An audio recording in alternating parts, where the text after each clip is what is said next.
வணக்கம். இன்றைய மாவட்ட செய்திகள். திருநெல்வேலியில் 2 நாட்களாக கனமழை பெய்து வருவதால் தாமிரபரணி ஆற்றில் வெள்ளம் கரை புரண்டு ஓடுகிறது. கடந்த ஆண்டு டிசம்பரில் ஏற்பட்ட வெள்ளத்தால் கலெக்டர் ஆபீஸில் இருந்த அரசு ஆவணங்கள் மற்றும் அரசு கார்கள் சேதமடைந்தன. தற்போது பெய்து வரும் கனமழையால் கலெக்டர் ஆபீஸ் பகுதியில் வெள்ளம் சூழ்ந்துள்ளது.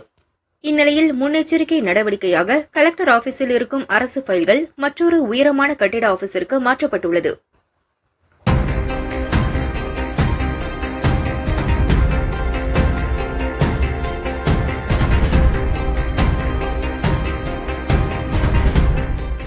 சேலம் மாவட்டம் ஆத்தூர் பகுதியில் பெய்து வரும் கனமழையால் வசிஷ்ட நதியில் தண்ணீர் பெருக்கெடுத்து ஓடுகிறது.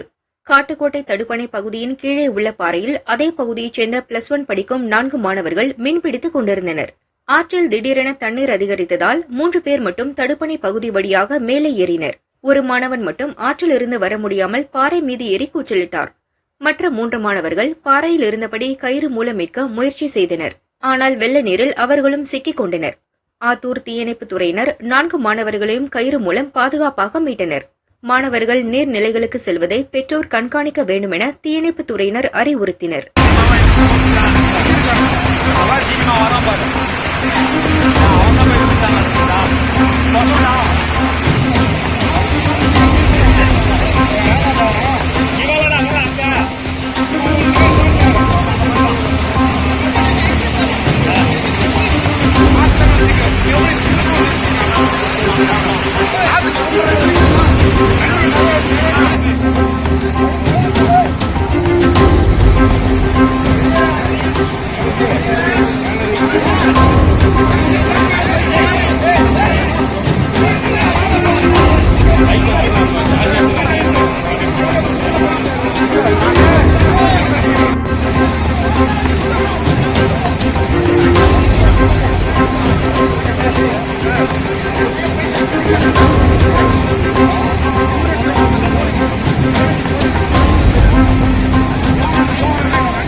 விவசாயிகளை அடிக்காதே, அடிக்காதே, அடிக்காதே, விவசாயிகள் வயிற்றில் அடிக்காதே, அடிக்காதே, அடிக்காதே, விவசாயிகள் வயிற்றில் அடிக்காதே. சேலம் மாவட்டம் வாழப்பாடி டவுன் பஞ்சாயத்து அலுவலகத்தை விவசாயிகள் முற்றுகையிட்டு போராட்டத்தில் ஈடுபட்டனர். பாசன வாய்க்காலில் சாக்கடை கழிவுநீரை விடக்கூடாது என வலியுறுத்தினர். அதிகாரிகள் உரிய பதில் தெரிவிக்காததால் அலுவலகத்திற்குள் அமர்ந்து காத்திருப்பு போராட்டம் நடத்தினர். போலீசார் சமாதானம் செய்து அனுப்பி வைத்தனர். சார், எல்லாரும் அடுத்ததாங்க தான் வரோம். சார் வணக்கம். சார் வணக்கம். அதான் இப்போ அடுத்ததாங்க தான் வர ஈவுகிட்ட ஃபோன் பண்ணால் எடுக்கல. அப்புறம் ஃபோனை கட் பண்ணிட்டாரு. சொல்றதுக்கு வாய்ப்பு இல்லை. வர உங்ககிட்டயும் வரேன். உங்ககிட்டயும் ஒரு கிரிமினல் பெட்டிஷன் சொல்லணும். அதுக்காக எல்லாருமே வர்றோம். எல்லாரும் வர ஸ்டேஷனுக்கு வந்தோம். சேலம் மாவட்டம் வாழப்பாடி பேரூராட்சியில் இருக்கின்ற பாப்பநேரி பாசன விவசாயிகள் இன்றைய தினம் பேரூராட்சி அலுவலரை சந்தித்து எங்களது குறைகளை சொல்வதற்காக இங்கே வந்தோம். அவரிடம் செல்பேசியில் அழைக்கின்ற பொழுது அவர் எங்களது போனை எடுக்க மறுத்து சுவிட்ச் ஆஃப் செய்து வைத்து விட்டார். சேர்மன் அவர்களிடம் பேசினோம். அவரும் எங்களது குறைகளை கேட்பதற்கு பதிலாக இன்னொரு தரப்பாரை அழைத்து அவரிடம் நீங்கள் பேசிக்கொள்ளுங்கள், அவர்கள் மாவட்ட ஆட்சியர் அலுவலகம் முன்பாக போராட்டம் நடத்துவதாக சொல்லியிருக்கிறார்கள், நீங்களும் உங்களது போராட்டத்துக்கு என்ன தெரியுமோ செய்து கொள்ளுங்கள் என்று பொறுப்பற்ற முறையில் பதிலளித்தார். அதன் அடிப்படையில் இன்றைய தினம் இங்கே காத்திருப்பு போராட்டம் ஈவோ வருவார் என்கிற வகையில் வருகின்ற வரையில் இந்த காத்திருப்பு போராட்டத்தை தொடர்வது என இங்கே விவசாயிகள் காத்திருக்கின்றோம். எங்களது பகுதியில் எங்களது நிலங்களுக்கான நஞ்சை நிலங்களுக்கான பாசன வாய்க்காலில் பேரூராட்சி சரியான திட்டமிடல் இன்றி முறையற்ற சாக்கடை வாய்க்கால்களை அமைத்து எங்களது நஞ்சை பாசன நிலங்களை வீணடித்து வருகிறார்கள். பாசன வாய்க்காலில் சாக்கடை கழிவு நீரை சுத்திகரிக்கப்படாத நிலையில் கொண்டு வந்து சேர்ப்பேன் என்கிற வகையில் இன்றைய தினம் இங்கே இருக்கிற சானிட்டரி இன்ஸ்பெக்டர் உள்பட பணியாளர்களை அழைத்து வந்து இதுவரை 4 முறை அத்துமீறி எங்களது பாசனத்தை அளிக்கிற முயற்சியில் ஈடுபட்டிருக்கிறார்கள். அதனை முறையிடுவதற்காக இங்கே வந்திருக்கின்றோம். ஆனாலும் கூட அதிகாரிகள் யாரும் இல்லை என்பதால் சற்றேறக்குறைய 1.5 மணி நேரமாக இங்கே காத்திருக்கின்றோம். அதிகாரிகள் வருவார்கள், நாங்கள் மனுவாக்க கொடுங்கள் என்று சொன்னோம். ஏற்கனவே பல முறை மனு கொடுத்தாகிவிட்டது.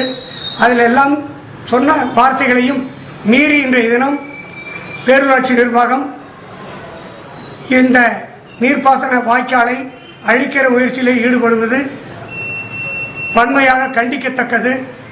முறையான விசாரணையும் ஆய்வும் நடத்தி எங்களது பகுதியில் உள்ள விவசாயத்தை காத்திட வேண்டும் என்று மாவட்ட ஆட்சியர் அவர்களையும் பேரூராட்சி துறையினுடைய இயக்குநர் அவர்களையும் அன்போடு கேட்டுக்கொள்கின்றோம். திருநெல்வேலி பாபநாசம் அணவன் குடியிருப்பு பகுதியில் 500க்கும் மேற்பட்ட விவசாய குடும்பங்கள் வசிக்கின்றன. அடுத்த மாதம் பொங்கல் பண்டிகையை முன்னிட்டு சுமார் 300 ஏக்கரில் கரும்பு பயிரிடப்பட்டது. தற்போது பெய்து வரும் கனமழையால் வடக்கு கோடை மேலழகியான் கால்வாயில் வெள்ளப்பெருக்கு ஏற்பட்டது. இதனால் கால்வாயில் உடைப்பு ஏற்பட்டு அருகில் இருந்த வயலுக்குள் மழைநீர் புகுந்தது. சுமார் 10 ஏக்கர் கரும்பு வெள்ளத்தில் அடித்து செல்லப்பட்டது.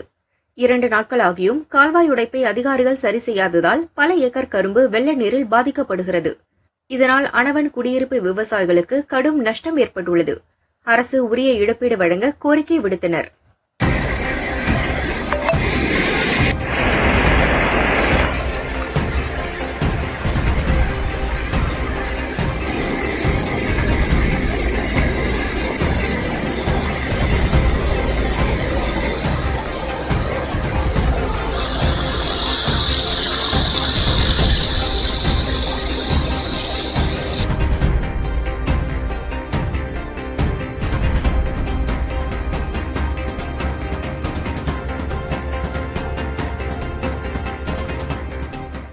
காவிரி கடைமடை பகுதியான மயிலாடுதுறை மாவட்டத்தில் கடந்த 3 நாட்களாக கனமழை பெய்கிறது.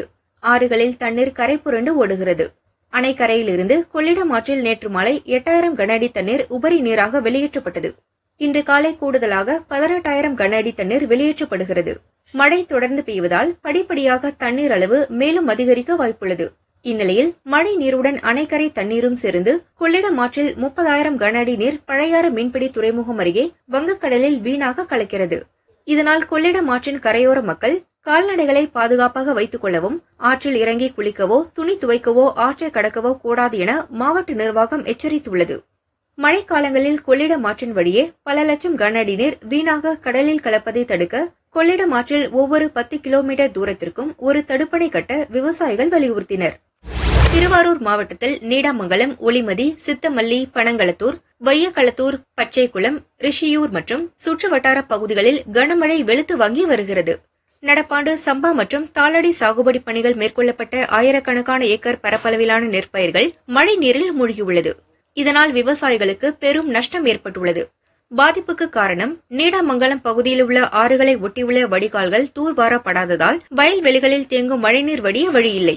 தண்ணீர் நின்று பயிர்கள் அழுகும் நிலை ஏற்பட்டுள்ளது. எனவே மாவட்ட நிர்வாகம் உடனடியாக வடிகால்களை தூர்வார வேண்டும் என விவசாயிகள் வலியுறுத்துகின்றனர்.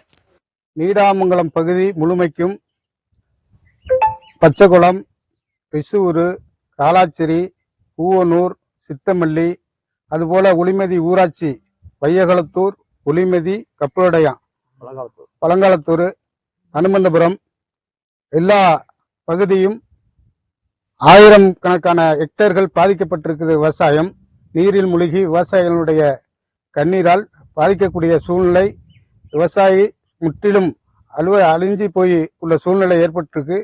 உடனடியாக தமிழக அரசு வேளாண் அதிகாரிகள் கணக்கெடுப்பு செய்து உடனடியாக நிவாரணம் வழங்குமாறு கேட்டுக்கொள்கிறோம். இதுபோன்ற நீடாமங்கலத்து ஒன்றியத்தில் பல கிராமங்களில் 1000த்திற்கு மேலான ஹெக்டர்கள் ஏற்கனவே பெய்த கனமழையில இந்த பெஞ்சன் புயல் எதிரொலியில பல்வேறு பயிர்கள் வந்து சேதமாயிருந்துச்சு. விவசாயிகள் மிகப்பெரிய பாதிப்புக்கு உள்ளானாங்க. அதுல அரசு ஓரளவு கவனம் செலுத்தி இன்னும் கணக்கெடுப்பு முடியாத நிலையில் மீண்டும் இப்ப பெய்து வருகிற கனமழையால் தொடர்ந்து பெய்து வருகிற கனமழையால் தாளடி பயிர்கள் வடிகால்லாம் சரியா வடியாம வாய்க்கா ஆறுகள்லாம் நிரம்பி எல்லாமே நெற்பயிர்கள் வயல்ல வந்து பூரா பயிர்களும் முழுவி அழிகிற நிலையில இருக்குது. விவசாயிகள் வந்து சொல்ல முடியாத துயரத்தில மன உளைச்சல இருக்கிறாங்க. எனவே அரசு வேளாண் துறையும் சேர்ந்து உடனடியா வந்து அந்த நெற்பயிர்களை பாதிக்கப்பட்ட இடத்தை அதிகாரிகள் ஆய்வு செய்து உரிய கணக்கீடு செய்து அந்த பாதிக்கப்பட்ட பயிர்களுக்கு உரிய நிவாரணம் வழங்கணும்னு நாங்க கேட்டுக்கிறோம். தென் மாவட்டத்தில் கடந்த 2 நாட்களாக பெய்து வரும் கனமழை காரணமாக தாமிரபரணி ஆற்றில் வெள்ளப்பெருக்கு ஏற்பட்டுள்ளது. ஸ்ரீவைகுண்டம் அணையிலிருந்து வினாடிக்கு 54,000 கனஅடி தண்ணீர் கடலுக்கு செல்கிறது. கடலில் கலக்கும் புன்னைக்காயல் கிராமம் முழுவதும் வெள்ளப்பெருக்கு ஏற்பட்டு குடியிருப்புகளை தண்ணீர் சூழ்ந்துள்ளது. பொதுமக்கள் வீட்டை விட்டு வெளியே வர முடியாமல் வீட்டிலேயே முடங்கி கிடக்கின்றனர். சிலர் இருப்பிடத்தை விட்டு உறவினர் வீடுகளுக்கும் அருகில் உள்ள சர்ச்சுகளுக்கும் சென்றனர். தாமிரபரணியில் வெள்ளப்பெருக்கு ஏற்படும் போதெல்லாம் இதே பிரச்சனையில் சிக்கி தவிப்பதாகவும் அரசு நிரந்தர தீர்வு ஏற்படுத்த வேண்டுமென கிராம மக்கள் வேதனை தெரிவித்தனர்.